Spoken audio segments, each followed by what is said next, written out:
Assalamualaikum. Today we have Dr. Amjad with us. Before starting the interview, I would like to introduce them.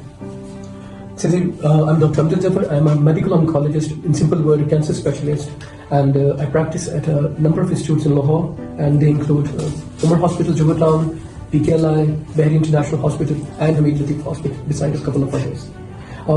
We try to treat patients with chemotherapies, immunotherapies, and targeted therapies, and lots of other stuff. We also try to spread awareness wherever possible. Thank you. That's briefly me. So my first question to you is that what inspired you basically to specialize in oncology? Okay, the very first time I went to, there are two very important people in my life. One is my father. When it comes to my career, definitely the mother is there at risk. As far as my career is concerned, I think my father and my mentor, Professor Jayavaz, I think they got a very special place. Both of them asked the very same question, and my answer was, in all honesty, I do not know. For some reason, I did not have a lot of exposure to cancer patients before choosing this specialty. But for some reason, whenever somebody asked me, well, what would you like to do? I told them that probably I'd like to specialize in treating cancer. And my father, he was very adamant, and certainly he was not really in the favor. He said that the emotional aspect of treating cancer, it takes a toll on you. And over a period of time, you will lose a lot of your patients. So mentally, it may crush you. So I sort of replied to him, sort of rhetorically, and said that that is the very reason I want to be in this field. At that time, I did not really understand what my father meant, but with each passing day, when you treat patients and the patients sort of become a part of your family, if the patient comes to you over a period of time, let's say 6 months or a year or 2 years, and they sort of become like an extended part of your family. And once you lose them, it's like losing a family member, and it takes a lot out of you. I think this is one of the things which is rarely spoken about. Doctors, we are doctors, we are humans as well. So, emotionally, it's quite challenging, but as to a person, I do not really know, but for some reason, I was always inspired. Maybe because of the innovations that are there, because of the challenges that are there, but frankly speaking, I did not know. I just knew that I had to go to oncology. What challenges do you face on your field in daily basis? We just talked about the emotional challenges. That for doctors, that is very important, and it's often not talked about. And then coming to the patient perspective, the challenges are, unfortunately, in Pakistan, lots of people take their health very lightly, and once they have a problem, they do not really go to a treating physician, and sometimes they do go to some people who are not really trained physicians now, and the sort of guidance they get is not up to the mark. So we end up getting a bulk of cancer patients at later stages of the cancer, stage 3 and 4. Unfortunately, is very prevalent in Pakistan. 70-75% of patients, I don't have the exact data, but 70-75% of patients we treat at stage 3 or 4. The reason is people often come late. They try to neglect their health. They'll be willing to spend a lot of money on the cars, on the food, on the clothes, on the dresses, but if you tell them go to a proper physician, unfortunately they do not. They're not really willing. So the biggest challenge is the patients presenting very late.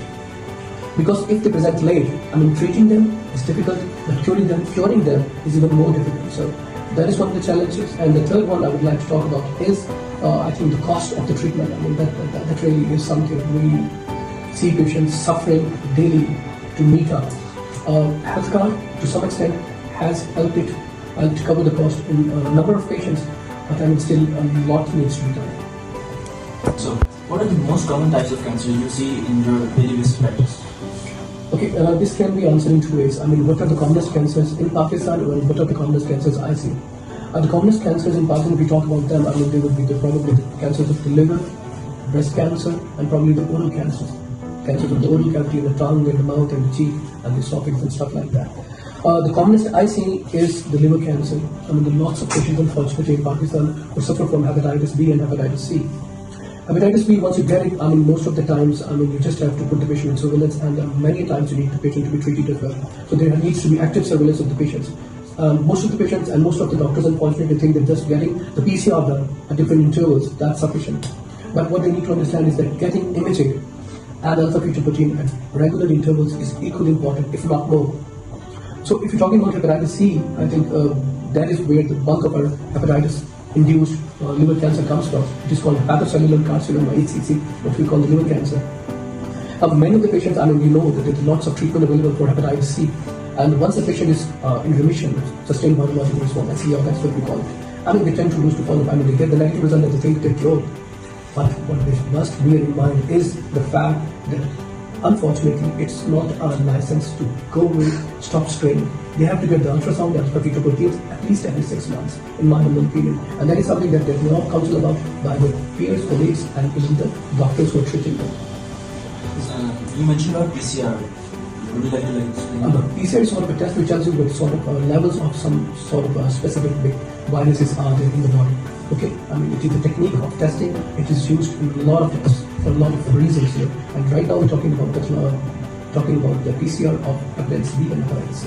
And that's about the viruses. How do lifestyle choices influence cancer risk? That's a very pertinent and very relevant and very important questions when it comes to the youngsters, and especially, people like you. What has been proven right now is that obesity and lack of exercise. Obesity and lack of exercise is one of the commonest things which can lead to cancers. So these are the things which you can do and which can reduce the risk of a person becoming a cancer patient. So that is one thing. Secondly, the sort of things you're exposed to. Your exposure, that matters a lot. What sort of industry you work in, that makes a lot of difference. Thirdly, smoking, betel nut, hookah, shisha, vapes, they all cause cancer, and it has been proven. So you know a lot of people, you know a lot of friends who sort of go and vape, and they think that these things are safer than cigarettes. That's a myth. They can cause cancer. They do cause cancer. So you have to stay away from these things. And lastly, the type of food you eat, and lots of us, especially the youngsters, they want to go out and eat from places like, I'm not to name names, but from the franchises, And these franchises use a lot of meat which is processed. It has chemicals, and many of these chemicals are proven carcinogenic, which means that they can cause cancer. So once you have to choose food, you should go to healthy places, if at all, otherwise stay at home. You can cook a lot of things. You should frequent places which offer you freshly cooked meat, not the frozen one. Or you can cook meat or whatever food you want. Anything can be cooked at home. So you should try that. What are some misconceptions people have about cancer? Well, an unfortunate question that is asked for me a lot of times is, the patient comes with his family, and the family sends the patient outside, and what they ask me most frequently is, don't stop कभी हमें तो नहीं लग जाएगा इनसे. They think that this can be something which can be transmitted from a patient to another one. Cancer is not like that. Cancer cannot be transmitted from me to you. Okay, so this is probably the commonest misconception. So you should be in the mind of the patient who has cancer. You can sit with him, you can run with him, you can dance with him, you can exercise with him, you can eat food with him. He is just like a normal person, and he cannot transmit his disease to you. They need help, they need moral support, and all the people should be around you, especially your family. So how important are cancer awareness in dealing with the cancer cases or reducing it? I think awareness is probably the first step towards, prevention is definitely better than cure. So, if you can early detect the cancer, and if you can, the best thing would be to prevent cancer from happening.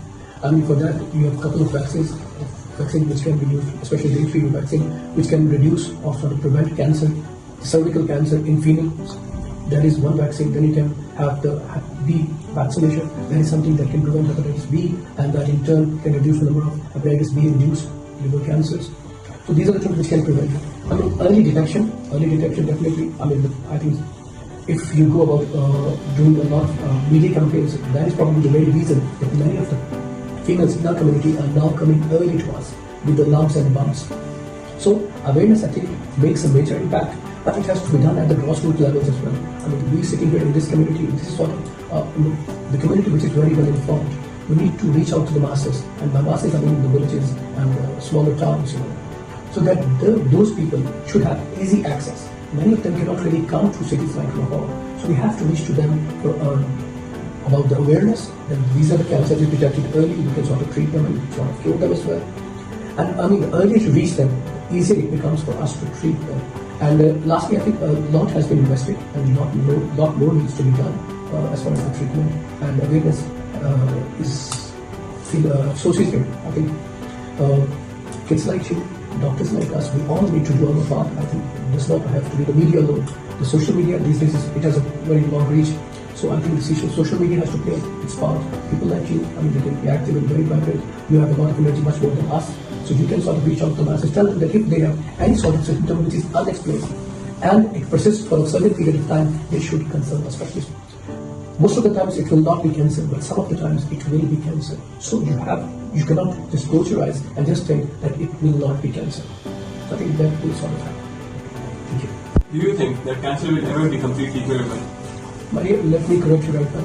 I mean, there are many types of cancer which are curable right now. Okay, so if you detect the cancer early, there are lots of chances, there is a huge and high chance that you can cure the patient. But if a patient comes late, present late, then definitely chances go down considerably. So cancer can be cured in the long run. But to absolutely cure the stage 4 cancers right now, I mean, it's difficult. Next to impossible for now, but hopefully, I mean, the way the researchers are going, I mean, we have lots of immunotherapies and a lot of gene-integrated therapies and lots of targeted therapies. So hopefully, we will reach a cure in metastatic disease, which is stage 4 disease. But stage 1, 2, and 3 even now are curable. So cancer is curable if detected early. If the patient comes with us with advanced cancer, which is stage 4 cancer, then the chances of cure are next to none. But if you come early in stage 1, 2, and 3, definitely cancer can be cured. We have a lot of patients which we can sort of tell you to meet. And there's sort of the evidence that if you come at a proper time, get the proper treatment, cancer can be cured. Cancer right now is curable if detected early.